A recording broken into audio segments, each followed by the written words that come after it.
Путин хуйло, Путин хуйло, ла-ла-ла-ла, ла-ла-ла-ла, Путин хуйло. Путин хуйло, скандирует и старый млад.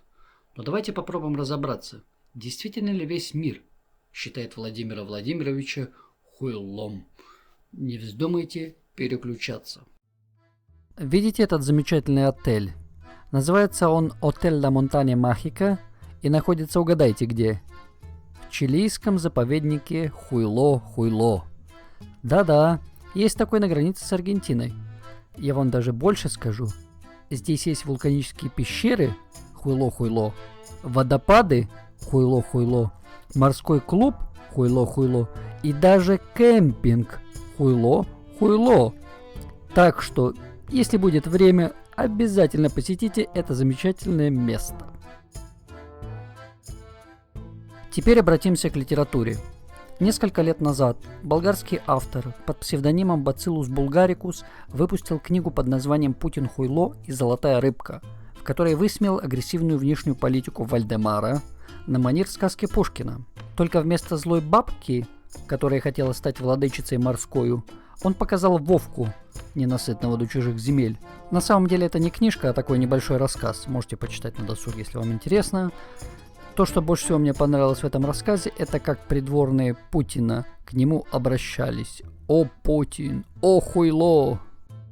Не знаю, кто из звезд запустил флешмоб носить футболки с хуйлом, но в Голливуде, да и не только, Вова Ботексный является довольно популярным персонажем.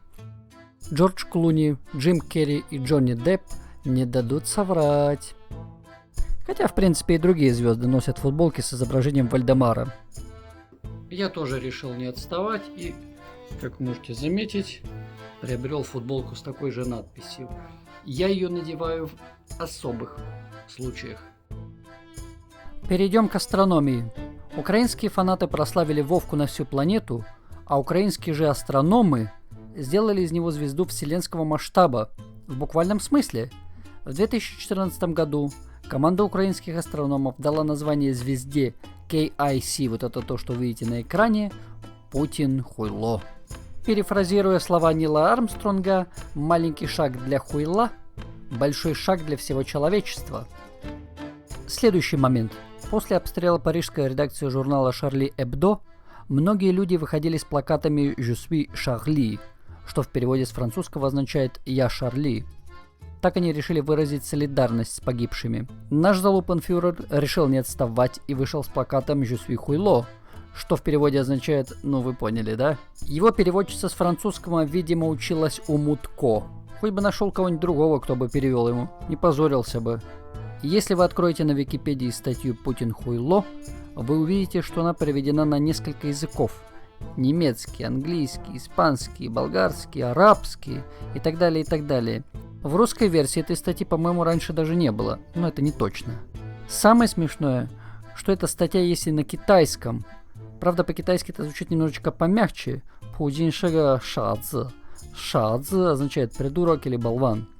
А в Россиюшке-то думали, что китайцы братушки. Хотя с российско-китайской дружбой все было понятно еще в 1969 году, после дружеского обстрела на острове Даманском. Рестораторы нас тоже порадовали. В Канаде можно приобрести всего лишь за $1.89, канадских, конечно же, комбо-обед хуйло. На плакате еще объясняют, что такое хуйло.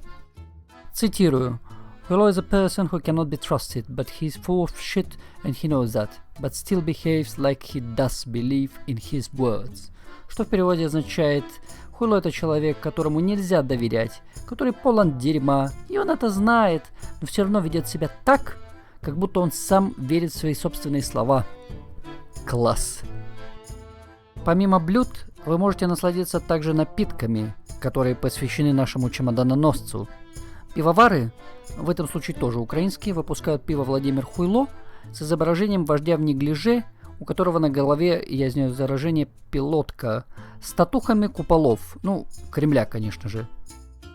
На коленях он держит Димона Компота, а нашу замечательную художественную композицию украшают также профессор Янукович в костюме Чебурашки и вежливые люди. Самое хреновое для Путина это то, что он ничего не может сделать. Он не может запретить носить футболки с его погремухой, не может запретить покупать комбо-обеды, посвященные ему, не может закрыть американские заводы, производящие туалетную бумагу. Вот такую. Хотя стоп, одну вещь он таки может сделать внутри страны, точнее уже сделал. Вальдемар со своими подельниками из Госдуры принял закон об оскорблении власти, то есть теперь Путин официально по законодательству российскому не хуйло. В истории было уже несколько Владимиров. Владимир Великий, Владимир Мономах, Владимир Ильич, тот самый, который по броневикам бегал. И, конечно же, Владимир Путин. Хотя для следующих поколений он войдет в историю как хуйло.